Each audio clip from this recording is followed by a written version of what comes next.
Assalamualaikum warahmatullahi wabarakatuh. Ila hadratin Nabi Mustafa Rasulullah sallallahu alaihi wasallam, summa ila arwah muslimin wal muslimat wal mu'minina wal mu'minat wa alihi al-kiram wa ashabihi al-izam syai'ulillah lahumul Fatihah. A'udzu billahi minasy syaithanir rajim. Bismillahirrahmanirrahim.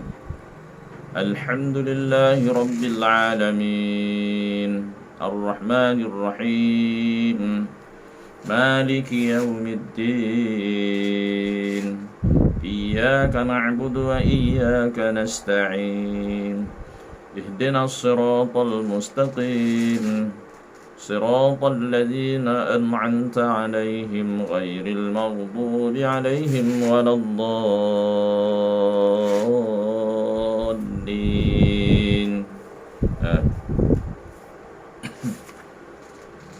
أعوذ بالله السميع العليم من الشيطان الرجيم. بسم الله الرحمن الرحيم. بسم الله ما شاء الله لا يسوق الخير إلا الله.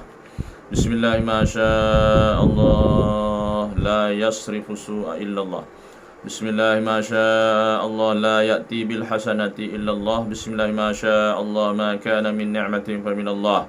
بسم الله ما شاء الله ولا حول ولا قوة إلا بالله العلي العظيم. بسم الله الذي لا يضر مع اسمه شيء في الأرض ولا في السماء وهو السميع العليم. بسم الله الذي لا يضر مع اسمه شيء في الأرض ولا في السماء وهو السميع العليم. بسم الله الذي لا يضر مع اسمه شيء في الأرض ولا في السماء وهو السميع العليم.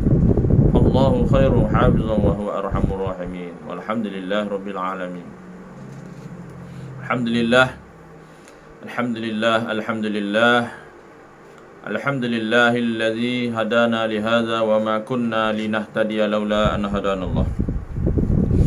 أشهد أن لا إله إلا الله وحده لا شريك له وأشهد أن سيدنا محمدا عبده ورسوله أرسل رسوله بالهدى ودين الحق ليظهره على الدين كله وكفى بالله شهيدا. سبحانك لا علم لنا إلا ما علمتنا إنك أنت العليم الحكيم. وقال رب اشرح لي صدري ويسر لي أمري واحلل عقدة من لساني يفقه قولي ولا حول ولا قوة إلا بالله العلي العظيم. اللهم ربي يسر ولا تعسر يا كريم. ربي تمم بالخير. اللهم إنا نسألك علما نافعا ورزقا حلالا طيبا وعملا متقبلا. اللهم ربي زدنا علما وارزقنا فهما. اللهم ربي زدنا علما وارزقنا فهما. اللهم ربي زدنا علما وارزقنا فهما. اللهم صل على سيدنا محمد الفاتح لما أغلق والخاتم لما سبق ناصر الحق بالحق والهادي إلى صراطك المستقيم وعلى آله وصحبه حق قدره ومقداره العظيم. الصلاة والسلام عليك يا سيدي يا رسول الله. خذ بيدي قلت حيلتي أدركني. وصلى الله على سيدنا محمد وعلى آله وصحبه وسلم. الحمد لله رب العالمين. قال الله تعالى في كتابه الكريم أعوذ بالله من الشيطان الرجيم. ومن أحسن قولا ممن دعا إلى الله وعمل صالحا وقال إنني من المسلمين. صدق الله العظيم. Saya muliakan tuan-tuan dan puan-puan muslimin, muslimat, hadirin, hadirat sidang jemaah rahimakumullah. Alhamdulillah wa syukurillah. Segala puji dan syukur kita rapatkan, kita panjatkan kepada Allah Subhanahu wa taala kerana dengan limpah izinnya serta inayahnya, kurnianya, taufik dan hidayahnya, maka kita dapat sama-sama lagi pada malam ini dalam majlis ilmu kuliah kita, kuliah maghrib kita, kelas takmir kita. Semoga dengan kehadiran kita, perkongsian kita ini memberi manfaat untuk kita bersama, memberi makanan kepada rohani kita. Makanya makanan yang terbaik ialah makanan rohani kita ialah zikrullah, baca Quran, selawat, istighfar, majlis-majlis ilmu, majlis zikrullah. Itulah makanan rohani kita. Jangan lupa di samping kita makan jasmani, kita kena banyakkan makan rohani. Tapi setengah orang banyak makanan jasmani, makan itu makan ini sampai terlena, tertidur, sampai tak boleh nak buat amalan, kekenyangan. Tapi sedar tak sedar makanan rohani kita kurang. Bila makanan rohani kita kurang, jauh kita dekat Allah SWT. Banyakkan makanan rohani dengan zikrullah, baca Quran. Saya dah selalu sebut maknanya amalan yang paling utama solat lah. Zikir yang paling utama la ilaha illallah kan. Bacaan yang paling utama ialah Al-Quran dan selawat. Okay. Baik, tuan-tuan dan puan-puan muslimin muslimat sidang jemaah rahimakumullah. Jadi kita sekarang macam-macam ujian. Sekarang ni COVID belum selesai lagi, penyakit macam-macam penyakit. Ini Allah nak mengingatkan kita supaya kita kembali kepada Allah. Seeloknya kita bacalah. Saya lalu baca kitab hadis tentang akhir zaman. Bacalah. Kitab hadis fitnah akhir zaman, fitan ataupun hadis-hadis 40 hadis akhir zaman. Kita baca kisah-kisah tentang kemunculan Dajjal, tentang Imam Mahdi, tu yang Nabi akhir-akhir zaman ni sesuai lah baca hadis-hadis tersebut. Sekurang-kurangnya kita ada info, ada ilmu untuk kita menghadapinya. Sama ada kita menghadapinya atau tidak, itu kerja Allah SWT. Ini tanda-tanda akhir zaman dah banyak berlaku. Baik tuan-tuan dan puan-puan muslimin muslimat sidang jemaah rahimakumullah. Baik, kita sambung pengajian kita dalam kitab hadis ni, asal hadis ni, Mastikah hadis, kitab Mastikah hadis Rasulullah sallallahu alaihi wasallam jilid yang kedua, Keluaran Jakim. Okey. Baik, kita masuk pada muka surat 291 tuan-tuan, di masjid ni, di surah ni, surah Sungai Nipah Cuah. Itu hukum talqin, bab talqin. Pada muka surat 291 Jawi, Rumi Jawi apa? Tengoklah. Jawi tengok muka surat apa? Dua hadis yang ke-242, 242. Kalau tengok Jawi tu 242 hadis, yang 242 tak dalam muka surat dia. Baik tuan-tuan dan puan-puan sidang jemaah rahimakumullah. Semoga Allah memberkati guru-guru kita, ahli ulama, tuan guru kita. Qala musannifu wa nafa'ana bi'ulumihi fid dharain amin ya rabbal alamin. Bismillahirrahmanirrahim. Hukum talqin. Talqin. Apa makna talqin? Nabi sallallahu alaihi wasallam sabda, laqinu wa mautakum. Talqinkanlah kepada sahabat kamu ketika hampir mati. Talqin apa makna? Talqin memperingatkan. Jangan kita maksud talqin ni bila orang mati dalam kubur, talqin itu satu. Talqin ni masa orang nak mati pun di rumah kita suruh dia mengucap asyhadu an la ilaha illallah, ataupun yang paling ringkas la ilaha illallah kat telinga kanan dia. Orang soleh lagi bagus lah. Nak talqin, mengingatkan dia supaya mengingat Allah, syahadah, supaya kita mengharapkan, kita doa supaya dia mati dalam keadaan tidak lalai, dalam keadaan mengucap dua kalimah syahadah. Ada cara-cara dia lah. Yang orang tak kenal kita duk tanya kenal tak kenal, duk paksa dia mengucap tak kenal lah. Patutnya pergi kat telinga dia. Kalau ada dia nazar ataupun dah teruk sangat dah, la ilaha illallah. Itu satu contoh talqin lah. Relax sekejap, ulang dah 3 kali. 3 kali la ilaha illallah. Bagi masa dia ikut, la ilaha illallah. Kalau dia mati ketika mengucap kalimah syahadah, cantik, bertepat tengah di Nabi sallallahu alaihi wasallam yang bermaksud apa tu? Man kana akhiru kalamihi la ilaha illallah dakhala jannah. Siapa yang akhir kalamnya dapat mengucap dua kalimah syahadah la ilaha illallah tu, akhir kalamnya mengucap dua kalimah syahadah, maka dakhala jannah kata Nabi, masuk syurga dengan syahadah tadi. Gitu. Itu maksudnya. Tapi yang kita nak bincang ni talqin mana ni? Yang kita nak bincang ni tuan-tuan, talqin apabila mayat sudah dikebumikan, jenazah sudah dikebumikan. Sebab itulah kalau ni kongsi sikit lah, kalau ada orang meninggal kita jangan sebut arwah lah, kita tukar, tak salah. Tapi kalau kita sebut almarhum, orang lelaki, almarhumah, itu salah ucapan, itu satu doa dah. Kita jangan ucap arwah, tak dapat pahala.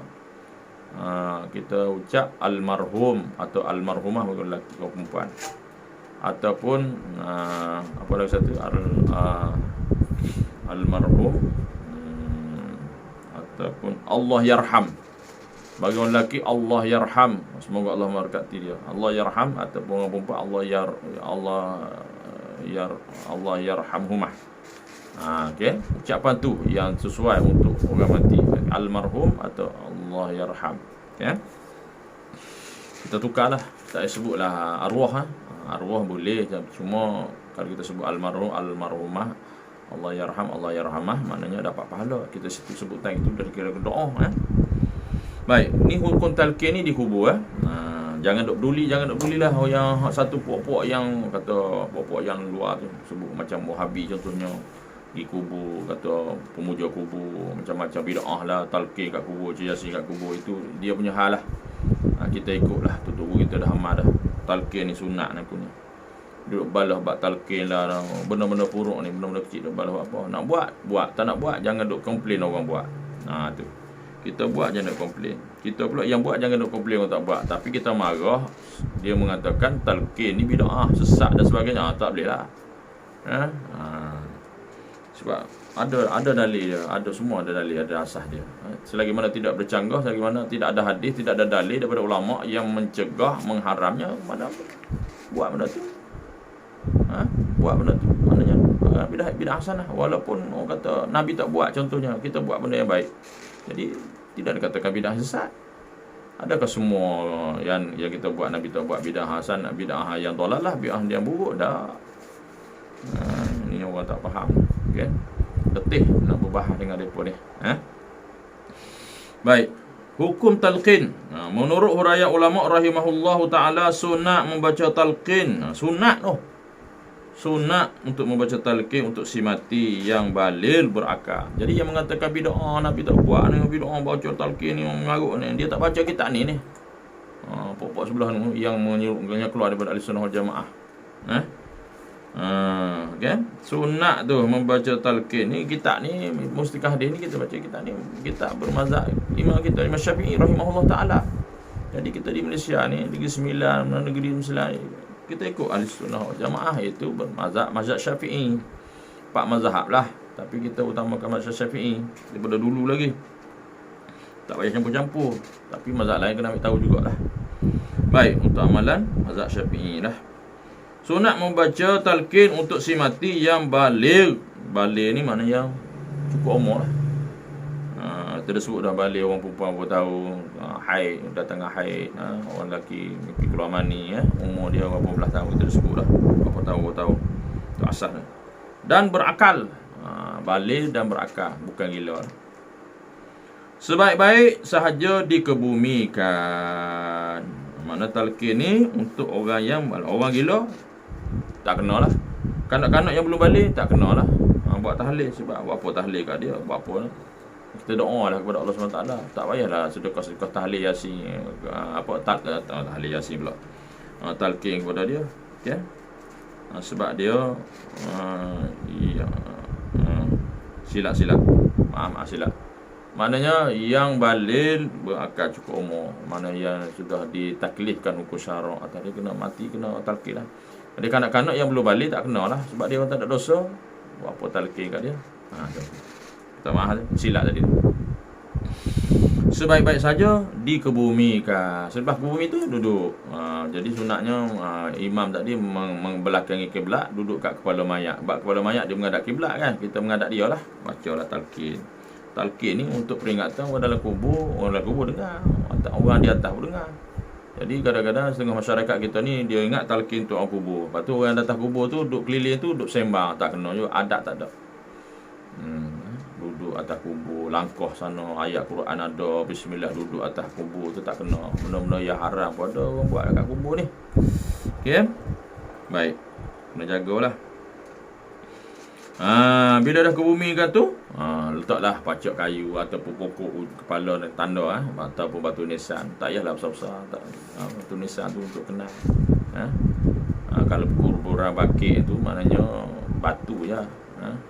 Kita tengok dalam jejak Rasul, tengok makam ibu Rasulullah Aminah dalam Impu Mekah, atas bukit tu ada batu, keliling batu je. Mana ada binaan-binaan, mana ada pacak-pacak batu nisan, tak ada. Okay?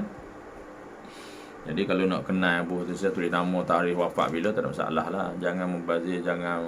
Sebab tu Nabi sebut akhir zaman kubur orang Islam ni tak ada beza dengan kubur orang kafir. Jadi kita diikut siapa? buat bid'ah yang kekal, macam-macam. Banyaklah isu nak bincang. Apa-apa kita merujuk kepada ahli ulama, kita punya ada jabatan mufti, terpakai rujuk kekeliruan dalam bab hukum ni, rujuk pada yang berautoriti, okey, ahli fatwa dan sebagainya. Sebaliknya, mayat kanak-kanak tidak disunatkan membaca talqin baginya. Tak disunatkan, tak payah baca lah, tak disunatkan. Jangan dia buat kerja lebih. Ni dalam kitab Sabilul Muhtadin, dalam kitab Sabilul Muhtadin, dalam kitab I'anatul Talibin, dalam kitab Nihayatul Muhtaj, dan dalam kitab Al-Mughnil Muhtaj. Banyak kitab-kitab fiqh mazhab Syafi'i dalam boleh rujuk dalam tu. Orang kata ada dalil lah, banyak kitab tu. 4 kitab sebut tu bab talqin ni. Dalil talqin ini ada dalil? Ada. Orang tanya ada dalil. Kadang-kadang kita berdebat, mana dalil? Bagi dalil haram, tak amal pun. Saja nak berdebat. Bila kita bagi dalil apa semua hujah, dia tak mengaku kalah. Walaupun dia kalah, masih juga tetap melakukan perkara-perkara yang bid'ah. Sebenarnya dia membid'ahkan benda yang tidak bid'ah. Maknanya golongan-golongan tersebut kita boleh label ke ahlul bid'ah. Dalil talqin ini itu hadisnya riwayat At-Tabrani. Riwayat At-Tabrani daripada Abu Umamah radhiyallahu anhu. Akan diterangkan kandungannya. Kemudian dan juga ditegakkan dalam asar perkabaran asar perkabaran 4. Apa maksud asar? Asar ni maksudnya keterangan cerita-cerita, perkongsian, yang paling tepat keterangan daripada sahabat-sahabat Nabi atau daripada tabi'in, yang pengikut sahabat-sahabat Nabi. Tabi'in pengikut sahabat. Kalau tabi'in pengikut sahabat-sahabat tabi'in. Yang paling dekat dengan Nabi sahabat lah. Lepas tu yang mengikut sahabat, tabi'in. Lepas tu tabi'in mengikut tabi'in, maknanya tidak tabi'in ini tidak bersama dengan sahabat. Kalau tabi'in ini masih lagi bersama sahabat. Itu maksudnya keterangan daripada sahabat. Seperti berikut hadis yang ke 242 an Damrah ibni Habib radhiyallahu anhu, hadis tabi'in, qala kanu yastahibbuna idza suwiya 'alal mayyit qabruhu wan nasarafa an-nasu anhu ayyuqa la'inda qabrih ya fulan qul la ilaha illallah salasa marrat ya fulan qul rabbi Allah diniyal Islam wa nabiyyi Muhammad. Ini salah satu contoh talqin. Hadis rawahu Sa'id Ibni Mansur. Ini kata asar. Bukan hadis. Bukan hadis. Riwayat. Asar daripada diriwayatkan oleh asar ni, diriwayatkan oleh Sa'id bin Mansur. Maksudnya apa tuan-tuan dan puan-puan? Daripada Damrah bin Habib radhiyallahu anhu, salah seorang daripada golongan tabi'in. Tabi'in maknanya tabi'in apa dia? Tabi'in. Dihurai sini. Tabi'in ialah orang yang hidup zaman sahabat Nabi Muhammad sallallahu alaihi wasallam. Kalau tabi'in itu pengikut yang tabi'in tu mengikut. Yang tabi'in ini dia tidak bersama sahabat. Kalau tabi'in yang hidup bersama, yang berjumpa bersama zaman sahabat lah. Orang yang hidup zaman sahabat. Tabi'in pengikut sahabat-sahabat belakang lepas tu. Baik. Kata mereka tu siapa? Mereka maksud di sini ialah sahabat-sahabat Nabi yang ada pada zamannya. Tu sahabat mereka tu, sahabat-sahabat Nabi yang ada pada zamannya. Nyo tu siapa nyo tu? Tu zaman Rasulullah. Okey, dalam kitab Ibanatul Akam ada sebut apa dia? Sahabat Nabi lah.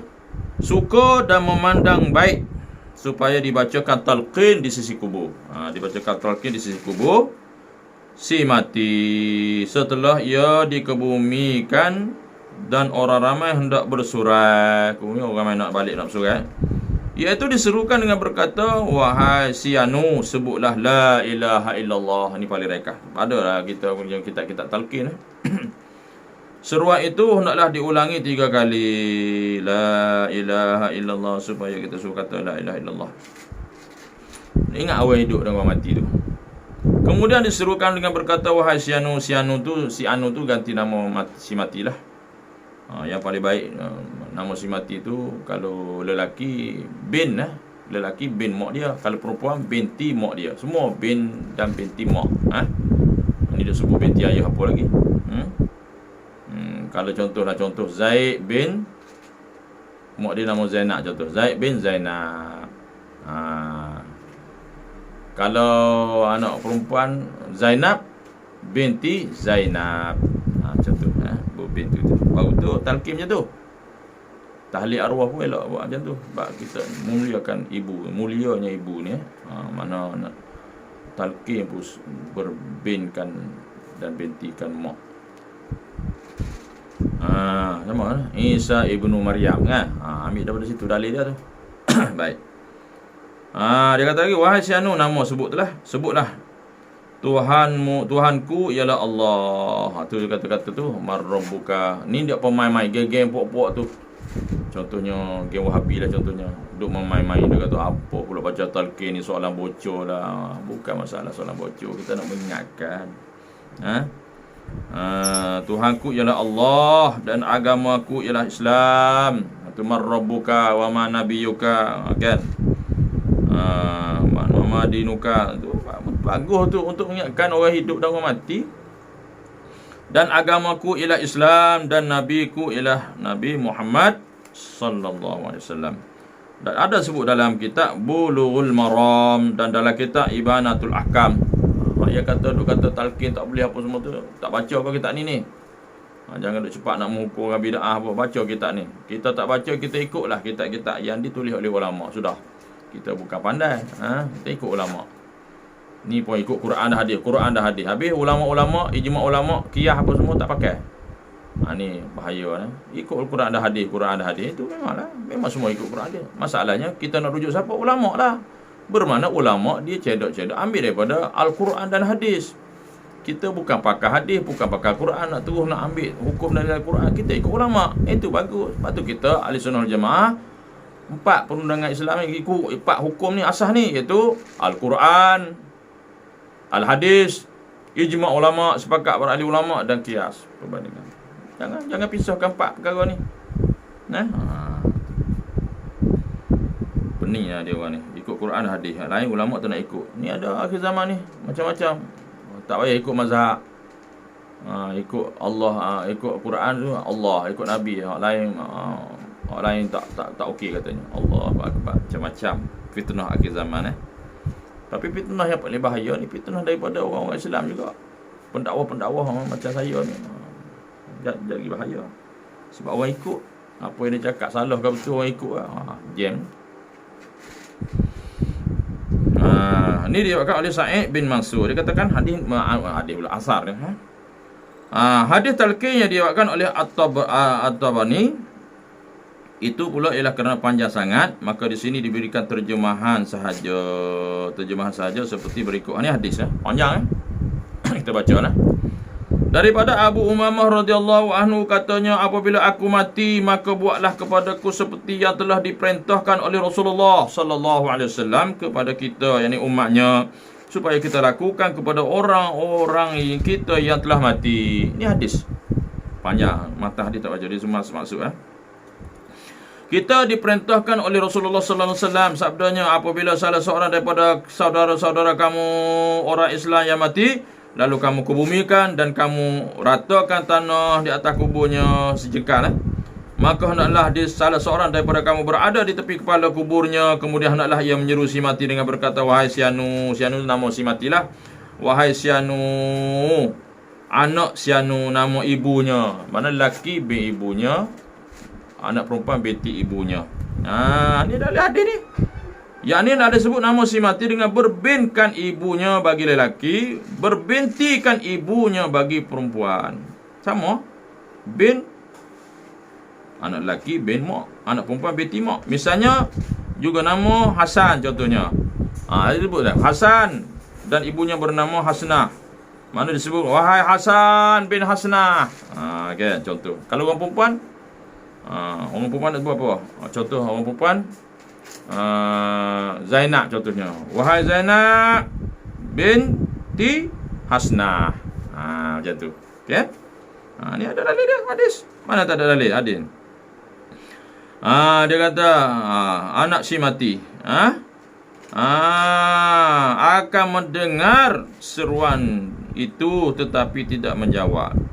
Kemudian hendaklah serukan sekali lagi dengan berkata, wahai si Anu, anak si Anu. Nama tadilah kepada binti dan binti mak dia tu. Maka pada saat itu si mati akan bangun duduk. Kemudian hendaklah diserukan lagi bagi kali yang ketiga. Maka si mati akan menyahut dengan berkata, berilah aku peringatan supaya aku mudah menjawab soal mungkar dan nakir. Ini dalil dah. Semoga Allah memberi rahmat kepadamu dengan sebab peringatanmu itu. Si mati akan berkata demikian tetapi kamu tidak menyedari. Dia jawab tu dalam kubur. Kita tak dengar. Kalau kita jawab talqin, orang kubur jawab dengar habis dengan tok imam lagi tuan-tuan, dengan tok bilal semua lagi pakat lagi habis. Tak dengar. Tak menyedari. Dan tidak mengetahui keadaan dalam kubur tu. Kalau dalam kubur tu bunyi orang jerit ke, bunyi orang jawab salah ke, memang tak pergilah kubur. Dah lah kubur sunyi jauh orang tak pergi, bunyi pula lagi lah. Pasal bunyi tu orang duk katakan hantu kubur, hantu keluar daripada kubur. Jen. Tak kena. Kubur tempat orang mati, perkampungan orang mati, bukan tempat keluarnya hantu. Ni bila orang lalu kubur berdiri belum mau takut. Pelik sungguh lah manusia ni. Orang Nabi pun ziarah tengah malam. Pergi ziarah kubur tengah malam. Malam lagi takut lah. Petang-petang tengah hari pun takut. Malam lagi ya. Kemudian hendaklah orang yang menyeru yang membaca talqin itu berkata, ingatlah saudara akan i'tiqad tauhid yang menjadi peganganmu di dunia dahulu, iaitu 2 kalimah syahadah. Peringatkan wahai orang mati, beringat bahawa sesungguhnya tiada Tuhan yang berhak disembah melainkan Allah. Ingat bab tauhid tu. Dan bahawa sesungguhnya Nabi Muhammad sallallahu alaihi wasallam ialah hamba Allah, pesuruh Allah dan hamba Allah dan pesuruhnya, dan bahawa saudara telah redha dan meyakini Allah ialah Tuhanmu dan Islam ialah agamamu dan Nabi Muhammad sallallahu alaihi wasallam ialah nabimu. Ingat, serta Al-Quran itu ialah ikutanmu. Apabila si mati diserukan dengan talqin peringat tadi yang demikian, maka malaikat munkar dan nakir yang menyoalnya masing-masing memegang tangan rakannya sambil berkata, mari kita balik. Tidak ada sebab yang menjadikan kita tinggal di sini. Orang yang telah diajarkan dengan jawapan yang betul kepadanya. Itu bagi orang beriman, dia jawab lah. Kena orang mati dalam keadaan LC, dalam keadaan gitu, dalam keadaan kufur pada Allah SWT, teruk dia kena. Mendengarkan hadis itu, seorang sahabat Nabi, seorang sahabat baginda sallallahu alaihi wasallam bertanya, ya Rasulullah, jika tidak diketahui nama si ibunya bagaimana pula? Sahabat tanya, kalau tak tahu ibu dia macam mana? Ada berlaku. Baginda sallallahu alaihi wasallam menjawab, nisbahkanlah dia kepada ibunya itu Hawa. Contoh tadi Zainab binti apa tadi? Zainab binti Hamid contohnya. Tukar. Sama ada Hasan bin Hasnah tadi kan, tukar Hasan bin Hawa. Kalau Hasnah binti Hawa. Hawa tu makna nenek kita, itu isteri Nabi Adam alaihissalam. Bagi yang tak tahu nama mak dia, nak dia si mati tu, berbintikan mak dia Hawa dan berbintikan Hawa. Kalau tak tahu nama mak, okey. Serukanlah dengan menyebut wahai si pula si Anu bin Hawa bagi lelaki. Kalau orang perempuan tu binti Hawa. Okey. Jelas tuan-tuan dalam kitab Ibanatul Ahkam, dalam kitab Subul Salam, hadis ini selain daripada diriwayatkan oleh At-Tabrani, diriwayatkan juga oleh Abdul Aziz Al-Hambali dalam kitabnya Asy-Syafi'i, demikianlah menurut Al-Fathul Rabbani, dalam kitab menurut Al-Fathul Rabbani ada sebut tu. Okey baik, sikit lagi 5 minit. Panjang ni tuan-tuan Alim ulama ahli hadis rahimahullah taala berlainan fahamannya mengenai hadis ni. Ada khilaf Ada yang mengatakan hadis ni dhaif. Ini dhaif bukan hadis palsu, hadis dhaif. Siapa kata hadis dhaif ni? Di antaranya Al-Hisami. Bahkan ada pula mengatakan hadis maudhu' kononnya. Ni bahaya ni, seperti yang disarikan dalam Subul Salam. Bila sebut kononnya bukan hadis maudhu' lah, hadis dhaif. Jadi setengah-setengah buat tu kata hadis dhaif disamakan hadis maudhu', hadis palsu, bahaya. Tak ada masalah beramal dengan hadis dhaif. Sebaliknya Al-Hafiz bin Ibn Hajar Al-Asqalani menyebutkan hadis dalam kitab At-Targhib dan menegaskan bahawa asnadnya elok, asnadnya soleh. Jadi dikuatkan. Sebab itulah hadis dhaif ni dikuatkan oleh hadis-hadis yang lain, jadi boleh jadi sahih. Dalam kitab Al-Fathur Rabbani dan kata dan Nailul Autar. Nailul Autar baik. Senang soleh. Al-Hafiz juga mengutamakan hadis ini dalam kitabnya Al-Hakam. Al-Hakam ada sebut Al-Hakam itu Fathur Rabbani dan Nailul Autar sama juga, kitab yang sama. Al-Hafiz juga mengutamakan hadis dalam kitab Al-Hakam, iaitu dalam kitab Subul Salam dan Nailul Autar juga. Dengan ini jelaslah bahawa hadis yang berhubung dengan talqin ini adalah melemahkannya dan ada pula menguatkannya. Ada yang lemah, ada menguat. Tapi tidak ada. Jumhur mengatakan tidak bid'ah, tidak ada yang maudhu'. Jadi kalau nak pegang lemah, pegang lemah. Kuat-kuat, ada yang kuat, ada lemah. Jadi ambil jalan tengah. Pada hadis dhaif boleh diamalkan. Kalau pihak yang melemahkan terdiri pada ahli-ahli hadis yang terkenal, maka pihak yang menguatkannya Al-Hafiz Ibn Hajar Al-Asqalani juga ahli hadis yang masyhur. Buah tangannya yang banyak dalam bidang hadis-hadis Nabi Muhammad sallallahu alaihi wasallam, terutamanya kitab Fathul Bari, Syarah Sahih Bukhari, dan merupakan sebuah ensiklopedia hadis, membuktikan ilmunya yang luas dan kajiannya yang mendalam mengenai ilmu hadis. Siapa kita nak bertikaikan ni ulama hadis ni? Penegasan Al-Hafiz Al-Hajar ini penting mengenai hadis talqin ini. Selain itu, pihak yang mengatakan hadis talqin ini hadis dhaif tidak juga sekata. Di sini Pak khilaf wallahu alam. Kita berhenti takat tu dulu tuan-tuan. Sambung lagi ni, tak habis lagi kita berhenti dulu, tempat tanda muka surat. Muka surat kita berhenti muka surat 293. Kita akan sambung 294. Bab talqin tak habis lagi Lepas bab talqin dia akan sebut pengertian bid'ah berkaitan dengan talqin dan kesimpulan masalah talqin dan hukum majoriti ijma' ulama tentang talqin. Kita mengaji baru kita tahu duk dengar orang duk tengok belajar dengan ustaz Google apa, kita tak tahu hujung pangkal, jangan kita suka bid'ahkan. Wallahu a'lam bissawab. Yang baik daripada Allah SWT, yang lemah yang kurang daripada kelemahan kejahilan diri saya sendiri. Saya mohon ampun kepada Allah SWT dan minta maaf kepada tuan-tuan dan puan-puan. Jika ada salah dan silap, saya mohon ampun dan maaf. Tegurlah saya, insya-Allah. Saya pun jahil, tak ada ilmu, berkongsi sedikit saja. Baik, kita tangguh majlis kita. Moga Allah memberkati kita bersama dengan tasbih kafarah dan suratul Asr. Subhanallah. Subhanakallahumma bihamdika asyhadu an la ilaha illa anta astaghfiruka wa atubu ilaik. Amin. Bismillahirrahmanirrahim. Wal 'asri innal insana lafi khusr. Illa alladhina amanu wa 'amilus solihat wa tawassaw bil haqq wa tawassaw bis sabr. A'udzu billahi minasyaitonir rajim. Alhamdulillah. Wassalatu wassalamu ala asyrafil anbiya'i wal mursalin wa ala alihi wa sahbihi ajma'in. Allahumma shalli ala sayyidina Muhammadin wa ala alihi wa sahbihi bi kulli rahmatin wa nafsin ala rasul. Radina billahi rabba wa bil islam dinina Muhammad sallallahu alaihi wasallam nabiyya rasulullah. Allahumma ta'ala al arifin warzuqna faman nabiyyin bi jahi fadhil musallin. Allahumma faqihna fid din wa 'allimna ta'wil wa dina siratal mustaqim. Allahumma arina al haqqa haqqan warzuqna ittiba'ahu wa arina al batila batilan warzuqna ijtinaba. Allahumma ij'al jam'ana hadza jam'an marhuma wa tafarruqana min ba'di tafarruqan ma'suma. Wa sallallahu ala sayyidina Muhammad wa ala alihi wa sahbihi wasallam. Alhamdulillahi rabbil alamin. Taqabbalallahu minna wa minkum taqabbal ya karim. Hadza billahi taufiq wal hidayah. Assalamualaikum warahmatullahi wabarakatuh.